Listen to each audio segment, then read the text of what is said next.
അല്ല, അത് ശ്രദ്ധ തിരിക്കാൻ അവരുടെ ഒരു പൊളിറ്റിക്കൽ തന്ത്രമാണ്. അത് എത്രയോ കാലമായിട്ട് ചെയ്യുന്ന കാര്യങ്ങളും ഇന്നും ചെയ്യുന്നു. ഇവിടെ നടന്നിരിക്കുന്നത് എന്താണ് ഞങ്ങൾ കൃത്യമായി ഞങ്ങൾ മുമ്പോട്ട് വയ്ക്കും. CPM-ഉം കോൺഗ്രസും എത്രയോ ലോക്കൽ ബോഡീസിൽ വോട്ട് ട്രാൻസ്ഫർ ചെയ്തിട്ടുണ്ട്. അതിൻ്റെ തെളിവ് ഞങ്ങളുടെ അടുത്തുണ്ട്. ഇതെല്ലാം ഞങ്ങൾ പരിശോധിച്ചിട്ട് മുമ്പോട്ട് വയ്ക്കും. ഇവിടെ നടക്കുന്നത് CPM-ഉം കോൺഗ്രസിൻ്റെ ഒരുമിച്ച് ഇരുന്ന് അവരുടെ ഒരു പൊളിറ്റിക്കൽ തന്ത്രം ഞങ്ങളെ തോൽപ്പിക്കാനും ഞങ്ങളുടെ ഒരു ഗ്രോത്തിനെ എങ്ങനെയെങ്കിലും ബാധിക്കാൻ അത് ഒളിച്ചു വയ്ക്കാനും അതിൻ്റെ ശ്രദ്ധ തിരിക്കാനാണ് ഓരോന്നും പറഞ്ഞത്. കൊടുങ്ങല്ലൂർ നോക്കൂ, ഞങ്ങൾ എത്രയോ ലോക്കൽ ബോഡീസ് ഞങ്ങൾ മുമ്പിൽ വയ്ക്കും.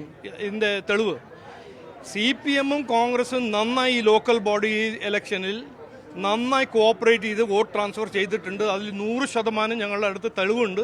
അത് ഞങ്ങൾ വരുന്ന ദിവസത്തിൽ മുമ്പിൽ വരും. ഇപ്പോൾ CPM തെരഞ്ഞെടുപ്പ് കമ്മീഷന് പരാതി നൽകാൻ പോവുകയാണ്. അവർ പറയുന്നത് BJPക്ക് സ്വാധീനമുള്ള മേഖലകളിൽ പ്രത്യേകിച്ച് പുറത്തുനിന്നുള്ള വോട്ടർമാരെ കൂടുതൽ ചേർക്കുന്നു, അതൊരു അസ്വാഭാവികമായി ചേർക്കുന്നു.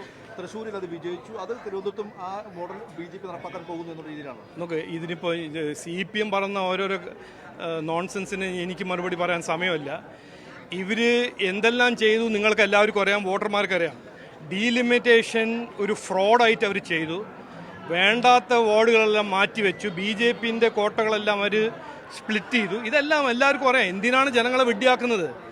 ഇനി വരാൻ പോകുന്ന അസംബ്ലി ഇലക്ഷന് വേണ്ടി അവർ ഈ ഓരോരോ വിവാദങ്ങൾ സൃഷ്ടിക്കും. ഇനി വരാൻ പോകുന്ന അസംബ്ലി ഇലക്ഷനിൽ വികസനം എന്ന ഏറ്റവും പ്രധാനപ്പെട്ട ഒരു ഇഷ്യൂ ആക്കി ഞങ്ങൾ മുമ്പോട്ട് വയ്ക്കുമ്പോൾ CPM-ഉം കോൺഗ്രസും ഓരോരോ ഇങ്ങനത്തെ വിവാദങ്ങൾ സൃഷ്ടിക്കും. അത് അവരുടെ തന്ത്രമാണ്. അതിനെന്തിനാണ് നിങ്ങളെല്ലാം പെടുന്നത്? ശരി, നമസ്കാരം, നന്ദി.